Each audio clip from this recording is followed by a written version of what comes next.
నమస్తే. Welcome to Sirisha Vivekananda Reddy channel అండి. ఈరోజు నేనైతే ఎగ్స్కి సంబంధించిన టిప్స్ అయితే మీతో షేర్ చేసుకోవాలనుకుంటున్నాను. ఫస్ట్ టిప్ ఏంటి అని అంటే, ఈ ఎగ్స్ బాగున్నాయా లేదా అని మనం ఎలా టెస్ట్ చేసుకోవచ్చు అంటే, ఒక గిన్నెడు వాటర్లో ఈ ఎగ్స్ని వేస్తే ఒకవేళ అవి ఫ్లోట్ అవుతే అవి ఓల్డ్ ఆర్ స్పాయిల్డ్ ఎగ్స్ అని అర్థం.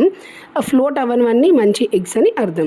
టిప్ నెంబర్ 2 ఏంటంటే, మనము ఎగ్స్ని ఉడకబెట్టేటప్పుడు ఆనియన్ తొక్కని వేస్తే ఏమవుతుంది అంటే, అప్పుడప్పుడు మనం బాయిల్ చేసినప్పుడు ఈ ఎగ్స్ విరిగిపోవడము, లేకపోతే దాంట్లో స్ప్రెడ్ అయిపోవడము ఇలా జరుగుతుంది. అలా జరగకుండా మనకి మంచిగా బాయిల్ అయ్యి వస్తాయన్నమాట.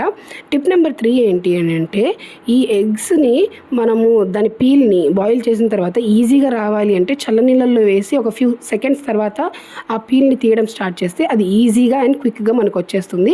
పెద్దగా ఇబ్బంది పడాల్సిన అవసరం లేదు. ఒకవేళ మీకు ఈ టిప్స్ నచ్చితే please like, share and subscribe my channel. Thank you for watching.